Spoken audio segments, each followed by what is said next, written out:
প্রথমেই learn physics with a clear concept চ্যানেলের পক্ষ থেকে প্রত্যেককে স্বাগত জানাবো। আজকে আমরা আলোচনা করব তড়িৎ লেপন, ইলেকট্রোপ্লেটিং। এই ভিডিওটি দশম শ্রেণীর ছাত্রছাত্রীদের জন্য তৈরি করা হয়েছে। আশা করছি এটা তাদের প্রয়োজনে আসবে। তাহলে আজকের আলোচ্য বিষয় হবে তড়িৎ লেপন, ইলেকট্রোপ্লেটিং। এবার আমরা ক্লাসে আসবো।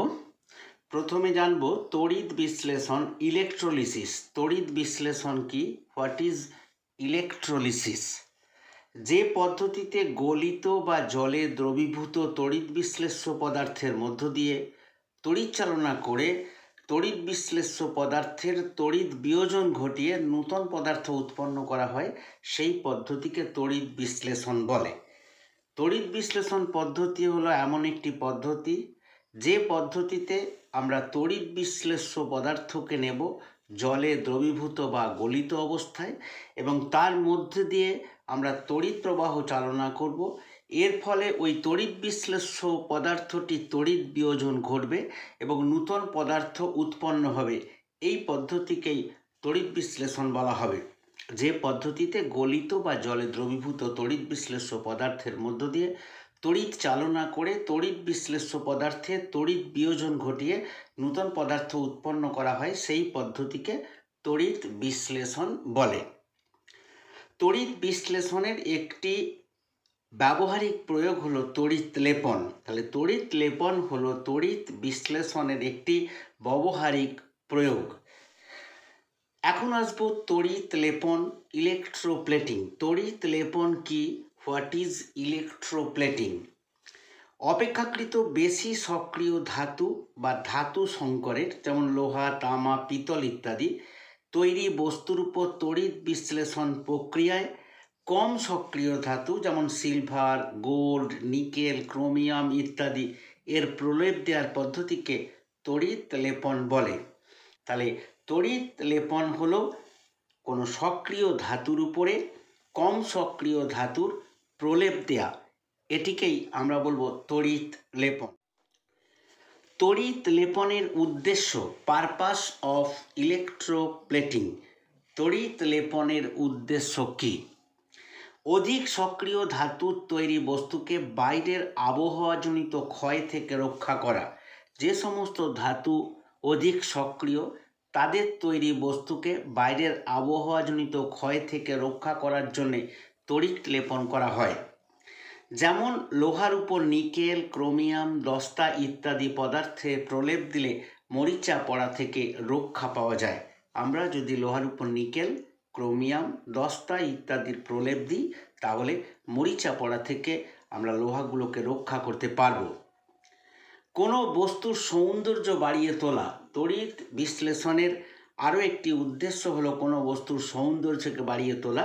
যেমন রূপার তৈরি গহনার উপর সোনার প্রলেপ দিলে এটি আকর্ষণীয় হয় ও সৌন্দর্য বৃদ্ধি পায়। রূপর তৈরি গহনার উপর আমরা যদি তড়িৎ বিশ্লেষণ পদ্ধতিতে তার উপর তড়িৎ লেপন করি সোনার, তাহলে এটির সৌন্দর্য অনেকাংশেই বেড়ে যায়। ধাতু বা ধাতু নির্মিত বস্তুর পৃষ্ঠতলকে অধিকতর দৃঢ় এবং ঘর্ষণজনিত ক্ষয়রোধী করে তোলা। ধাতু বা ধাতু নির্মিত বস্তুর পৃষ্ঠতলকে অধিকতর দৃঢ় এবং ঘর্ষণজনিত ক্ষয়রোধী করে তোলা। ধাতুর উপরে যদি আমরা তড়িৎ লেপন করি তাহলে সেটি অধিকতর দৃঢ় হবে এবং ঘর্ষণজনিত ক্ষয়রোধীও হবে। তড়িৎ লেপন প্রক্রিয়া, ইলেকট্রোপ্লেটিং প্রসেস। তড়িৎ লেপন প্রক্রিয়া কিভাবে হয় সেটা আমরা জানব। যে পাত্রে তড়িৎ বিশ্লেষণ করা হয়, অর্থাৎ ভোল্টামিটার নিতে হবে। আমরা জানি যে পাত্রে তড়িৎ বিশ্লেষণ করা হয় তাকে বলে ভোল্টামিটার। তাহলে প্রথমে আমরা ভোল্টামিটার নেব। যে পদার্থের উপর তড়িৎ লেপন করা হবে তাকে অ্যাসিড ও ক্ষারের প্রয়োগে পরিষ্কার করতে হবে। আমরা যে ধাতুর পর তড়িৎ লেপন করতে চাইছি প্রথমে সেই ধাতুটিকে অ্যাসিড ও ক্ষারের প্রয়োগে পরিষ্কার করে নিতে হবে। ভোল্টামিটারে বস্তুটিকে ক্যাথোড এবং যে ধাতুর প্রলেপ দিতে হবে তার একটি বিশুদ্ধ পাতকে অ্যানোড হিসেবে ব্যবহার করা হবে। এরপরে ভোল্টামিটারে আমরা সেই বস্তুটিকে নেব, যে বস্তুটির উপর প্রলেপ দিতে হবে তাকে ক্যাথোড হিসেবে নেব এবং ওর ওপর যে ধাতুর প্রলেপ দিতে হবে তার একটি বিশুদ্ধ পাতকে অ্যানোড হিসাবে ব্যবহার করব। তড়িৎ বিশ্লেষ্য হিসাবে যে ধাতুর প্রলেপ দিতে হবে তার জলে দ্রাব্য কোনো লবণকে ব্যবহার করতে হবে। তড়িৎ বিশ্লেষ্য হিসাবে আমরা তাকে ব্যবহার করব যে ধাতুর প্রলেপ দেব তার একটা জলে দ্রাব্য কোনো লবণ ব্যবহার করব। এবার ওই দ্রবণের মধ্য দিয়ে সমপ্রবাহ ডিসি ডাইরেক্ট কারেন্ট চালনা করলে অ্যানোড ক্ষয়প্রাপ্ত হবে এবং ক্যাথোডের উপর ক্ষয়প্রাপ্ত বস্তুর উজ্জ্বল ও মসৃণ প্রলেপ পড়তে থাকবে। এখন ওই দ্রবণের মধ্য দিয়ে যদি আমরা সমপ্রবাহ চালনা করি তাহলে অ্যানোড ধীরে ধীরে ক্ষয়প্রাপ্ত হতে থাকবে এবং ক্যাথোডের উপর ওই ক্ষয়প্রাপ্ত বস্তুর উজ্জ্বল ও মসৃণ একটি প্রলেপ পড়তে থাকবে। এটাই হলো তড়িৎ লেপন প্রক্রিয়া।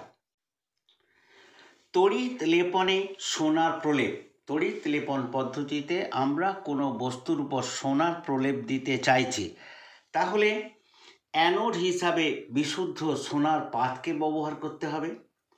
যে বস্তুর উপর সোনার প্রলেপ দিতে হবে তাকে ক্যাথোড হিসেবে ব্যবহার করতে হবে এবং তড়িৎ বিশ্লেষ্য হিসাবে পটাশিয়াম অরোসায়ানাইড KaUCN2কে ব্যবহার করতে হবে। মনে করা যাক আমরা কোনো রূপোর তৈরি অলঙ্কারের উপর সোনার প্রলেপ দিতে চাইছি তড়িৎ বিশ্লেষণ পদ্ধতিতে, তাহলে প্রথমে অ্যানোড হিসাবে আমরা নেব বিশুদ্ধ সোনার পাত এবং আমরা যে অলঙ্কারটির উপর রূপোর তৈরি যে অলঙ্কারটির উপর সোনার প্রলেপ দিতে চাইছি সেটিকে ক্যাথোড হিসাবে ব্যবহার করব এবং তড়িৎ বিশ্লেষ্য হিসাবে পটাশিয়াম অরোসায়ানাইড KaUCN2কে ব্যবহার করব। এবার আমরা যদি তার মধ্য দিয়ে সমপ্রবাহ চালনা করি তাহলে ধীরে ধীরে অ্যানোড ক্ষয়প্রাপ্ত হতে থাকবে, অর্থাৎ সোনার পাত থেকে সোনা এসে ধীরে ধীরে ক্যাথোডের উপর জমা হতে থাকবে। এর ফলে কিছুক্ষণ পরে আমরা দেখতে পাবো সেই রূপোর অলঙ্কারের উপর সোনার একটি প্রলেপ পড়েছে। এটি হলো সোনার তড়িৎ লেপন। তড়িৎ লেপনে রূপার প্রলেপ। এরপরে আমরা কোনো বস্তুর উপর রূপার প্রলেপ দিতে চাইছি, তাহলে কি করতে হবে? অ্যানোড হিসাবে বিশুদ্ধ রূপোর পাতকে ব্যবহার করতে হবে। যে বস্তুর উপর রূপোর প্রলেপ দিতে হবে তাকে ক্যাথোড হিসাবে ব্যবহার করতে হবে। তড়িৎ বিশ্লেষ্য হিসাবে পটাশিয়াম আর্জেন্টোসায়ানাইড KAgCN2কে ব্যবহার করতে হবে। ধরা যাক আমরা কোনো একটি পিতলের বস্তুর উপর রূপোর প্রলেপ দিতে চাইছি, তাহলে অ্যানোড হিসাবে আমরা বিশুদ্ধ রূপার পাত ব্যবহার করব আর যে পিতলের বস্তুটির উপর আমরা রূপোর প্রলেপ দিতে চাইছি তাকে ক্যাথোড হিসাবে ব্যবহার করব এবং তড়িৎ বিশ্লেষ্য হিসাবে পটাশিয়াম আর্জেন্টোসায়ানাইড KAgCN2কে ব্যবহার করব।